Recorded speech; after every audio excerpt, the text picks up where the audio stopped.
இந்த தேசத்தின் பன்மைத்தன்மை இந்த அவையிலே கூட எதிரொலிக்க கூடாது என்று நினைக்கிற நீங்கள் தேசபக்தியை பற்றி எங்களுக்கு உபதேசம் செய்து கொண்டிருக்கிறீர்கள். உங்களின் இந்த வரலாறு தான் இங்கே இருந்து திருப்பரங்குன்றம் வரை நீளுகிறது. எல்லாரின் கண்களுக்கும் உச்சிப்பிள்ளையார் கோவிலில் ஏற்றப்பட்ட தீபம் தெரிகிறது. ஆனால் உங்கள் கண்களுக்கு தர்கா மட்டும்தான் தெரிகிறது. மக்களுக்கு தேவை பக்தி, உங்களின் தேவை பகை.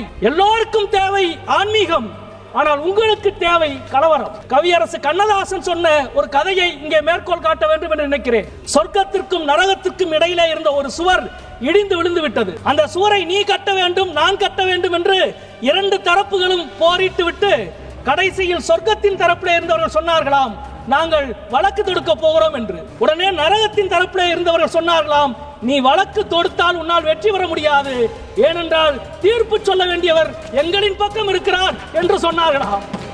இது தமிழ்நாட்டுக்கு இன்றைக்கு ரொம்ப பொருந்தும், மதுரைக்கு மிக மிக மிக மிக பொருந்தும். நூற்றாண்டுகளாக புண்ணியவான்கள் இங்கே விளக்கேற்றலாம் என்று கல்தூண் எழுதப்பட்டு அதிலே விளக்கேற்றப்பட்டுக் கொண்டிருக்கிறது. ஆனால் நான் புண்ணியவான் அல்ல, அங்கே விளக்கேற்ற மாட்டேன் என்று சொல்லி ஒருவர் அடம் பிடிக்கிறார். இந்த அவையிலே நாங்கள் சொல்லிக் கொள்வோம், உங்கள் தீர்ப்புக்கு முன்னால் நீதி ஒருபோதும் தலைவணங்காது என்பதுதான் இந்த அவையிலே இருந்து நாங்கள் சொல்லிக் கொள்ள வேண்டிய மிக முக்கியமான விஷயம். உங்கள் பிசினஸ் உங்கள் ஏரியாவில் டெவலப் ஆகணுமா? இன்றே விளம்பரப்படுத்துங்கள். சென்னை எக்ஸ்பிரஸ் நியூஸ் பேப்பரில் 9884597186. धन्यवाद. திரு வெங்கடேசன்.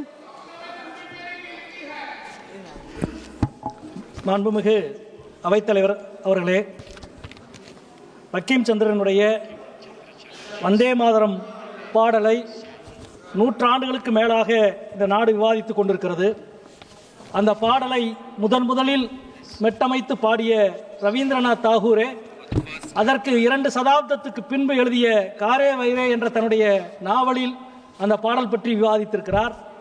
அரசியல் சாசன சபை அந்த பாடலை மிக விரிவாக விவாதித்து 2 சரணங்களை மட்டும் எடுத்துக்கொண்டு 4 சரணங்களை விடுவித்து ஒரு முடிவு செய்தது. இவ்வளவுக்கும் பிறகு இந்த அவையில் இந்த பாடலினுடைய 150வது ஆண்டை ஒட்டி விவாதிக்க வேண்டும் என்று ஆளுங்கட்சி தரப்பு விரும்பி இருக்கிறது. பிரதமர் அவர்களே குறிப்பிட்டதைப் போல வந்தே மாதரம் என்ற இந்த முழக்கம் இந்திய விடுதலை போராட்டத்திற்கு ஆன்மாவாக அமைந்தது என்று குறிப்பிட்டார். உண்மைதான். இந்த ஒரு முழக்கம் மட்டுமல்ல, வந்தே மாதரம் என்ற முழக்கத்திற்கு இம்மி அளவும் குறைந்ததல்ல ஜெய் ஹிந்த் என்ற முழக்கம். ஜெய் ஹிந்த் என்ற முழக்கத்திற்கு துளி அளவும் சளைத்ததல்ல என்குலாப் ஜிந்தாபாத் என்ற முழக்கம். ஒவ்வொரு முழக்கத்திற்கும் பின்னாலும் லட்சக்கணக்கானவர்கள் திரண்டார்கள்.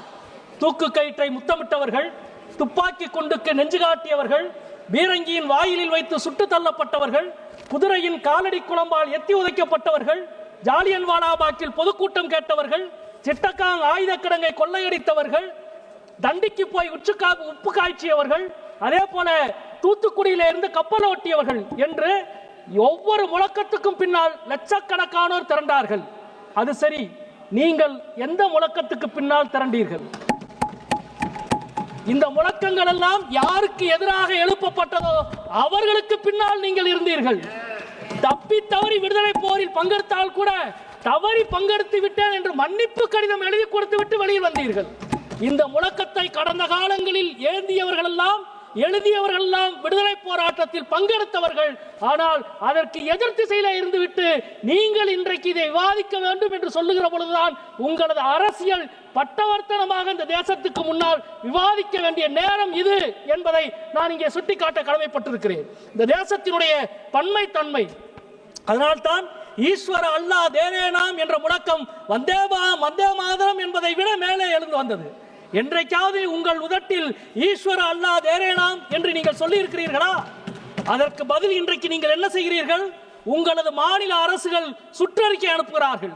வந்தே மாதரம் பாடலின் 6 சரணங்களையும் பாட வேண்டும் என்று மகாராஷ்டிர மாநில அரசு சுற்றறிக்கை அனுப்புகிறது. அடுத்தவர் உதடு என்ன பாடல் பாட வேண்டும் என்பதை தீர்மானிக்க உங்களுக்கு எந்த சுதந்திரத்தை யார் கொடுத்தது என்ற கேள்வியை இங்கே நாங்கள் கேட்க விரும்புகிறோம். காயங்கள் ஆற்றப்பட வேண்டும், ஆனால் காயங்களை கிளறுவதுதான் உங்களுக்கு லாபம் தருகிறது என்பதால் நீங்கள் காயங்களை கிளறிக்கொண்டே இருக்கிறீர்கள். இதோ இந்த புதிய நாடாளுமன்ற கட்டிடம், இந்த கட்டிடத்திற்குள்ளே 12 திருவுருவச் சிலைகளை நீங்கள் வைத்திருக்கிறீர்கள். யாருடைய சிலைகள் தெரியுமா?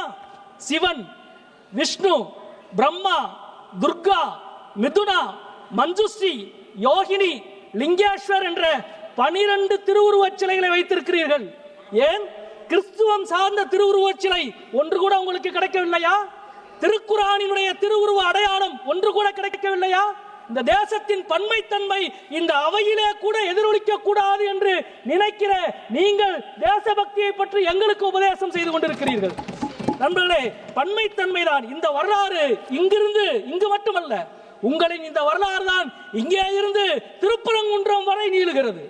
எல்லாரின் கண்களுக்கும் உச்சிப்பிள்ளையார் கோவிலில் ஏற்றப்பட்ட தீபம் தெரிகிறது. ஆனால் உங்கள் கண்களுக்கு தர்கா மட்டும்தான் தெரிகிறது. மக்களுக்கு தேவை பக்தி, உங்களின் தேவை பகை. எல்லோருக்கும் தேவை ஆன்மீகம், ஆனால் உங்களுக்கு தேவை கலவரம். நண்பர்களே, பக்கிம் சந்திரனுடைய இந்த கவிதையை, நாவலை பற்றி பேசுகிற பொழுது கவியரசு கண்ணதாசன் சொன்ன ஒரு கதையை இங்கே மேற்கோள் காட்ட வேண்டும் என்று நினைக்கிறேன். சொர்க்கத்திற்கும் நரகத்திற்கும் இடையிலே இருந்த ஒரு சுவர் இடிந்து விழுந்து விட்டது. அந்த சுவரை நீ கட்ட வேண்டும், நான் கட்ட வேண்டும் என்று 2 தரப்புகளும் போரிட்டு விட்டு கடைசியில் சொர்க்கத்தின் தரப்பிலே இருந்தவர்கள் சொன்னார்களாம், நாங்கள் வழக்கு தொடுக்க போகிறோம் என்று. உடனே நரகத்தின் தரப்பிலே இருந்தவர்கள் சொன்னார்களாம், நீ வழக்கு தொடுத்தால் உன்னால் வெற்றி பெற முடியாது, ஏனென்றால் தீர்ப்பு சொல்ல வேண்டியவர் எங்களின் பக்கம் இருக்கிறார் என்று சொன்னார்களாம். இது தமிழ்நாட்டுக்கு இன்றைக்கு ரொம்ப பொருந்தும், மதுரைக்கு மிக மிக மிக மிக பொருந்தும். நூற்றாண்டுகளாக புண்ணியவான்கள் இங்கே விளக்கேற்றலாம் என்று கல்தூண் எழுதப்பட்டு அதிலே விளக்கேற்றப்பட்டுக் கொண்டிருக்கிறது. ஆனால் நான் புண்ணியவான் அல்ல, அங்கே விளக்கேற்ற மாட்டேன் என்று சொல்லி ஒருவர் அடம் பிடிக்கிறார். இந்த அவையிலே நாங்கள் சொல்லிக் கொள்வோம், உங்கள் தீர்ப்புக்கு முன்னால் நீதி ஒருபோதும் தலைவணங்காது என்பதுதான் இந்த அவையிலே இருந்து நாங்கள் சொல்லிக் கொள்ள வேண்டிய மிக முக்கியமான விஷயம். வந்தே மாதரம் பாடலினுடைய 150வது ஆண்டு என்ற ஆதாரத்தை எங்கிருந்து நீங்கள் எடுத்தீர்கள் என்று தெரியவில்லை. அந்த பாடலின் 2 சரணம் முதலிலே எழுதப்பட்டது, 4 சரணம் பின்னால் அனந்தமடம் நாவலிலே எழுதப்பட்டது. சரியான எழுதப்பட்ட ஆண்டு இல்லை. ஆனால் உங்களுக்கு வேறொரு தேவை இருக்கிறது. அந்த தேவை வர இருக்கின்ற சட்டமன்ற தேர்தல், மேற்கு வங்காளத்தினுடைய தேர்தல் உங்களுக்கு தேவை இருக்கிறது. காலமெல்லாம் உங்களின் தேவை தேர்தலாக இருக்கிறது. நாட்டின் தேவை வேறொன்று. 4 தொழிலாளர் நல சட்டங்களால் கோடிக்கணக்கான தொழிலாளி பாதிக்கப்பட்டிருக்கிறான். அதை பற்றி இந்த அவையிலே விவாதிக்க நீங்கள் தயாராக இல்லை. ஒட்டுமொத்தமாக விமான போக்குவரத்தை ஸ்தம்பித்து போயிருக்கிறது, அதை பற்றி நீங்கள் சொல்ல தயாராக இல்லை. காற்று மாசா டெல்லி ஸ்தம்பித்து போயிருக்கிறது, அதை பற்றி பேச நீங்கள் தயாராக இல்லை. இறுதியாக நிறைவாக மாண்புமிகு பிரதமர் அவர்கள் மகாகவி சுப்பிரமணிய பாரதியை நினைவூட்டினார். சுப்பிரமணிய பாரதி தான் வந்தே மாதரம் பாடலை 1908ஆம் ஆண்டு தமிழிலே மொழிபெயர்த்தார். பிரதமர் அவர்கள் நினைவூட்டியதான் நான் சொல்கிறேன். பாரதியினுடைய அருமையான வாசகம், தாயை கொல்லும் பஞ்சத்தை தடுக்க முயற்சிகிறார், வாயை திறந்தே சும்மா வந்தே மாதரம் என்பார் என்று சொன்னார். அது பாரதி உங்களுக்கு சொன்னது என்று சொல்லி முடிக்கிறேன். வணக்கம். கிளாசிஃபைட் ஆட்ஸ், டிஸ்ப்ளே ஆட்ஸ், சிறிய விளம்பரம் முதல் பெரிய விளம்பரம் வரை அனைத்து கடைகளிலும் வீடுகளிலும் இலவசமாக டிஸ்ட்ரிபியூஷன் செய்து தரப்படும் சென்னை எக்ஸ்பிரஸ் நியூஸ் பேப்பரில் always your neighbourhood news paper.